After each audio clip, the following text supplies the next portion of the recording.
दुनिया की निगाह इस बात पर लगी हुई है कि क्या ट्रंप और पुतिन के बीच युद्ध विराम पर बातचीत होगी। लेकिन दूसरी तरफ पुतिन अब अमेरिका और नेटो के साथ परमाणु जंग की तैयारी करने में जुटे हैं। इधर नेटो देश पोलैंड के एक समाचार आउटलेट ने दावा किया है कि ट्रंप का रूस प्लेन लीक हो गया है, जिसके बाद से ट्रंप बुरी तरह से बौखला गए हैं। देखिए इस रिपोर्ट को।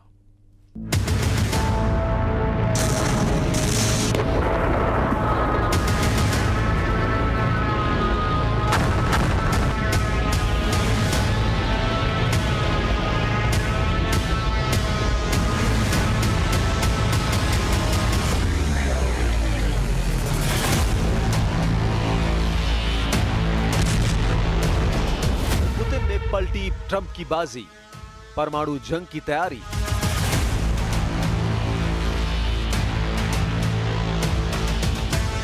रूस यूक्रेन जंग में अब पुतिन ने ऐसी चाल चली है कि राष्ट्रपति ट्रंप के सभी अल्टीमेटम और जंगी पैतरे का धुआं निकल गया है। जब दुनिया को लग रहा है कि पुतिन और ट्रंप युद्ध विराम पर मीटिंग कर सकते हैं, ऐसी खबरों के बीच दो खबरों ने अमेरिका, नेटो और यूक्रेन के होश उड़ा दिए हैं। रूस ने डंके की चोट पर कह दिया है कि यह जरूरी नहीं है कि पुतिन और ट्रंप की मीटिंग में युद्ध विराम पर सहमति 100% हो जाए।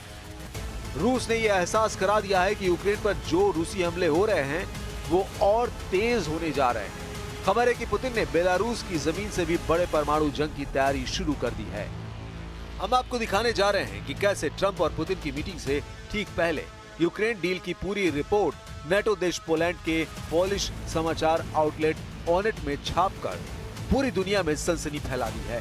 पोलिश समाचार आउटलेट ऑनेट ने यहां तक दावा किया है कि ट्रंप नोबेल पुरस्कार हासिल करने के चक्कर में यूक्रेन का सौदा रूस से कर रहे हैं और रूस को यूक्रेन की वो सारी जमीन देने को तैयार है जिस पर रूस ने हमला करके या तो कब्जा कर लिया है या फिर पूरी तरह से कंट्रोल कर लिया है। पुतिन और ट्रंप की इस डील के लीक होने के बाद से यूक्रेन हक्का बक्का रह गया है और जेलेंस्की खुद को ठगा सा महसूस कर रहे हैं, जबकि यूक्रेन किसी भी कीमत पर रूस को अपनी 1 इंच जमीन भी नहीं देना चाहता है। जेलेंस्की को अमेरिका के साथ साथ नेटो और यूरोपीय देशों ने भी धोखा दिया है। हम आपको पूरी खबर दिखा रहे हैं कि कैसे पुतिन ने ट्रंप की यूक्रेन बाजी को पलट कर रख दिया है। पुतिन ने पलटी बाजी, परमाणु जंग की पूरी तैयारी।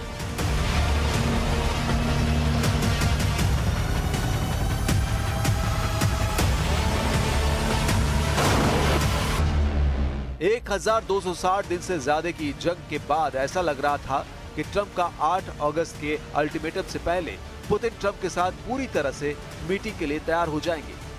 लेकिन अब खबर है कि पुतिन ने ट्रंप के साथ मीटिंग को लेकर बहुत ज्यादा जल्दबाजी नहीं दिखाने का फैसला किया है।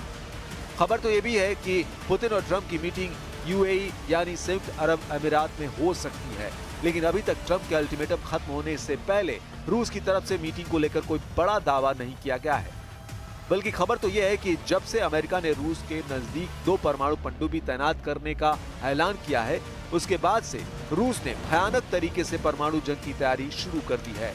खबर है कि रूस ने बेलारूस में अपने एटमी हथियार को हाई अलर्ट पर रख दिया है, जबकि उत्तर कोरिया को लेकर दावा किया गया है कि रूस उसके परमाणु हथियारों को आधुनिक बनाने में मदद कर रहा है, जिससे दक्षिण कोरिया के साथ साथ जापान और अमेरिका भी खौफ में आ गए हैं। दावा तो यह भी किया जा रहा है कि रूस सीमित और कम ताकत वाले एटम बम से यूक्रेन पर किसी भी वक्त हमला कर सकता है। खासतौर से परमाणु बम की तरह हमला करने वाली ऑरेशनिक मिसाइल से रूस यूक्रेन पर हमला कर सकता है। जानकारों के मुताबिक ट्रंप ने 2 परमाणु पनडुब्बी रूस के खिलाफ तैनात करके परमाणु जंग के खतरे को 10 गुना बढ़ा दिया है। यही नहीं, अब तक कई ऐसे देश जो अमेरिकी परमाणु छतरी पर भरोसा करते थे, वे भी अब परमाणु बम बनाने की दिशा में बढ़ रहे हैं। इनमें जापान, पोलैंड, दक्षिण कोरिया, तुर्की, सऊदी अरब जैसे देश शामिल हैं। वॉर एक्सपर्ट का कहना है कि इस परमाणु होड़ के लिए ट्रंप की बांटने वाली नीतियां जिम्मेदार हैं। यूक्रेन की सैन्य खुफिया एजेंसी के प्रमुख लेफ्टिनेंट जनरल किरिलो बुडानोव ने स्थानीय मीडिया को बताया कि रूस द्वारा ईरान को परमाणु हथियार बनाने में मदद करने की संभावना नहीं है, लेकिन उत्तर कोरिया को तकनीकी सहायता पहले से ही दी जा रही है। बुडानोव ने कहा, मैं ये सीधे तौर पर कह सकता हूँ, जहाँ तक उत्तर कोरिया का सवाल है, स्थिति काफी कठिन है। सबसे पहले उत्तर कोरिया के पास पहले से ही परमाणु हथियार है, लेकिन रूसी संघ उसके परमाणु हथियार वाहक पोतों के आधुनिकीकरण में उसकी मदद कर रहा है। ये वास्तव में हो रहा है और अब खतरा कई गुना बढ़ चुका है। पिछले साल उत्तर कोरियाई नेता किम जोंग उन और रूसी राष्ट्रपति व्लादिमीर पुतिन ने एक रक्षा समझौता के जरिए सैन्य सहयोग को बढ़ाया था, जिससे पश्चिमी देशों में चिंता बढ़ गई थी। If this meeting next week does not take place, we at least are confronted with a very bad situation for Ukraine, because it does mean that the Russian offensive goes on from the air and on the ground, which does mean that the cities will be bombed every single night, as long as the Russians have the drones and the means for that, which they do have. For the Americans, in particular Mr. Trump, it does mean that he can't go home with the laureate and say, I brought peace to Ukraine, and which does mean that he has to do something now against Russia, which he tries to avoid since his presidency. Trump की Ukraine deal leak, Poland की जमीन पर पर्दाफाश। हैरानी की बात तो यह है कि जो यूक्रेन ये समझ रहा है कि अमेरिका नेटो यूक्रेन को हथियार इसलिए दे रहा है ताकि यूक्रेन रूस को हरा सके, वही देश अब यूक्रेन को धोखा देने में जुटे हैं। खबर तो यह है कि ट्रंप के विशेष सलाहकार स्टीव विटकॉफ ने जो युद्ध विराम का प्रस्ताव पुतिन को 75 घंटे पहले दिखाया था, वो अब लीक हो चुका है। यूक्रेन के खिलाफ ट्रंप की पुतिन से सीक्रेट डील से जुड़े इस प्रस्ताव को जानकर आप हैरान रह जाएंगे। यूक्रेन के लिए एक गुप्त अमेरिकी युद्ध विराम प्रस्ताव, जिसे कथित तौर पर डोनाल्ड ट्रंप की टीम ने तैयार किया था, उसे मॉस्को भेजा गया था। अब इसे पोलिश मीडिया आउटलेट ऑनेट द्वारा लीक कर दिया गया है। अमेरिका के करीबी और नेटो देश पोलैंड के पोलिश समाचार आउटलेट ऑनेट के मुताबिक यूक्रेन के संबंध में एक अनुकूल अमेरिकी प्रस्ताव का विवरण प्राप्त हुआ है, जो मॉस्को में अमेरिकी राष्ट्रपति डोनाल्ड ट्रंप के विशेष दूत स्टीव विटकॉफ के साथ बातचीत के दौरान रूसी शासक व्लादिमीर पुतिन के सामने पेश किया गया था। पोलिश समाचार आउटलेट ऑनेट ने यूरोपियन प्रावधा से 7 अगस्त को गुप्त सूत्रों के हवाले से खबर छापी है, जिसमें दावा किया गया है कि हमें पता चला है कि मॉस्को को ट्रंप प्रशासन से एक बहुत ही अनुकूल प्रस्ताव मिला है, जो यूक्रेन डील से जुड़ा है। ऑनेट के अनुसार यूक्रेन में युद्ध विराम का प्रस्ताव तो है, लेकिन पूर्ण शांति समझौता नहीं, जैसा कि रूस चाहता है।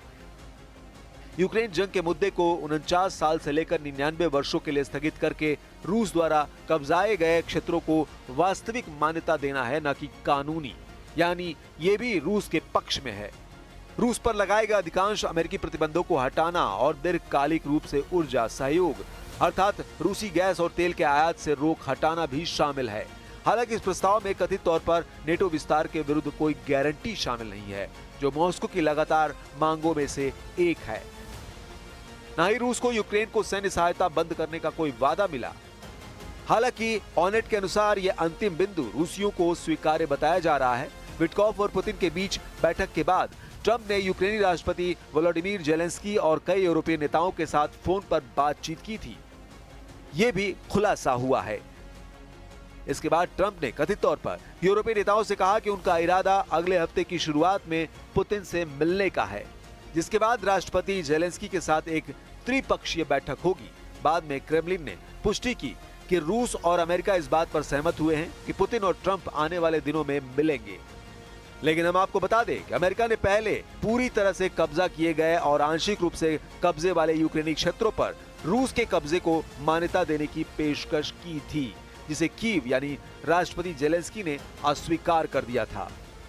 अब ऐसी परिस्थिति में अंदाजा लगाया जा सकता है कि पुतिन ट्रंप की रत्ती भर परवाह नहीं कर रहे हैं।